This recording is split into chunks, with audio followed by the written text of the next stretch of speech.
Assalamualaikum warahmatullahi wabarakatuh. Perkenalkan, saya Ines Tarsanti Rianto dan rekan saya Putri Suari Hanifah. Kami dari Prodi S1 Kebidanan Lintas Jalur Universitas Aisyah Yogyakarta. Di sini kami akan menampilkan video animasi kami terkait dengan preeklamsia. Apa itu preeklamsia? Preeklamsia merupakan gangguan hipertensi yang terjadi pada ibu hamil dengan usia kehamilan lebih dari 20 minggu yang ditandai dengan meningkatnya tekanan darah yaitu di atas atau sama dengan 140/90 mmHg disertai dengan edema dan proteinuria. Pada preeklamsia terdapat dua klasifikasi. Yang pertama yaitu preeklamsia ringan, yang kedua yaitu preeklamsia berat.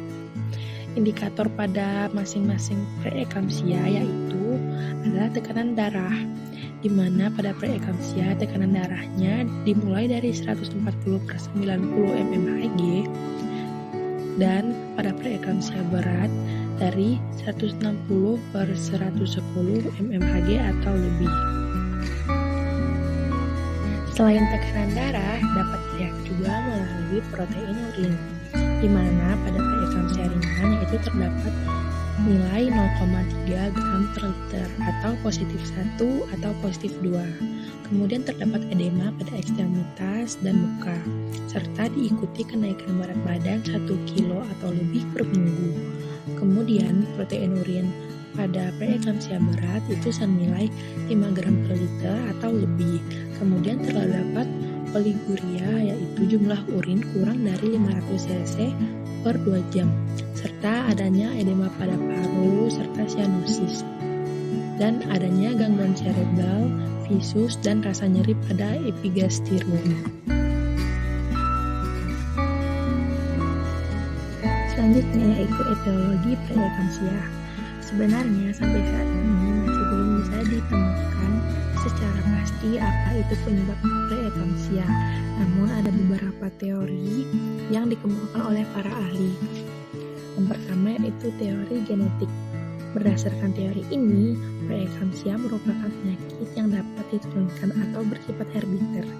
Faktor genetik menunjukkan kecenderungan meningkatnya frekuensi preeklamsia terhadap anak-anak dari ibu yang sebelumnya menderita preeklamsia.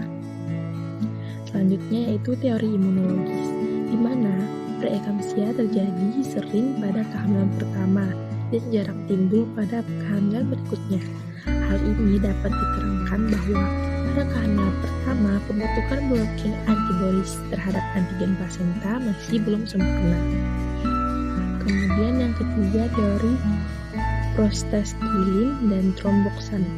Pada preeklamsia terdapat kerusakan pada endotel vaskuler sehingga terjadi penurunan produksi prostaglandin yang pada kehamilan normal itu harusnya meningkat. Aktivitas penggumpalan dan fibrinosis yang kemudian akan digantikan trombin dan plasmin. Selanjutnya ada teori lain di mana faktor lainnya yang bisa meningkatkan resiko preeklamsia antara lain yang pertama malnutrisi berat, yang kedua riwayat penyakit seperti DM, hipertensi, lupus, dan penyakit ginjal, kemudian jarak kehamilan yang cukup jauh dari kehamilan pertama, kemudian obesitas, lalu ibu yang kurang dari 20 tahun atau di atas 35 tahun. Selanjutnya yaitu manifest klinis. Yang pertama yaitu tekanan darah. Kedua yaitu nyeri di daerah epigastrik atau region kanan atas abdomen. Kemudian ada trombosit di mana di bawah 100.000. Kemudian terdapat gejala neurologis. Kemudian ada edema paru dan oligodermia. Untuk mempermudah pemahaman, dapat dilihat ciri-ciri preeklamsi dalam gambar, yaitu preeklamsi awalnya bisa muncul tanpa gejala, tapi pada suatu ketika dapat memburuk dengan cepat. Di sini ada tekanan darah itu di atas 100/90 mmHg, kemudian sakit kepala hebat, pandangan kabur, mata sensitif cahaya, sesak nafas, janin berkembang lambat, trombosit turun drastis seperti yang tadi dijelaskan, kemudian protein urin.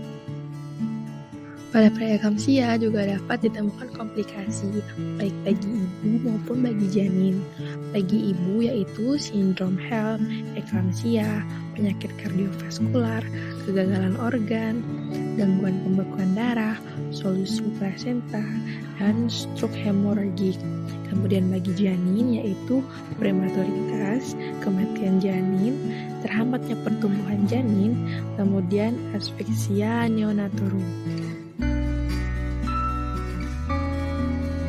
Selanjutnya, pemeriksaan penunjang pada ibu yang mengalami preeklamsia. Ada 2 jenis pemeriksaan, yang pertama pemeriksaan laboratorium, kemudian yang kedua radiologi. Untuk laboratorium, yang pertama itu pemeriksaan darah lengkap dengan hapsuan darah, kemudian hematokrit meningkat, kemudian pengecekan trombosit menurun biasanya yang ditemukan. Kemudian urinalisis, biasanya ditemukan protein dalam urin, kemudian pemeriksaan fungsi hati, kemudian tes kimia darah, kemudian ngecek asam urat. Kemudian pada radiologi dicek yaitu ultrasonografi, kemudian kardiotografi, di mana biasanya di kardiotografi ditemukan denyut jantung janin lemah. Kemudian ultrasonografi yaitu ditemukan retardasi pertumbuhan janin intrauterus. Kemudian pernafasan intrauterus lambat, aktivitas janin pun melambat. Kemudian ada penata laksanaan pada preeklamsia.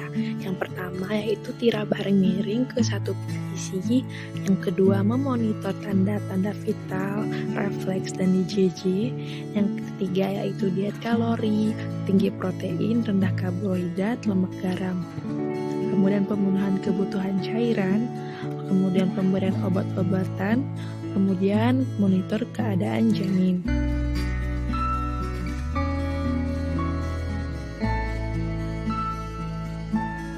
Sekian video penjelasan mengenai preeklamsia dari kami. Semoga ilmu yang diberikan dapat bermanfaat bagi kita semua. Kurang lebihnya saya mohon maaf. Terima kasih. Wassalamualaikum warahmatullahi wabarakatuh.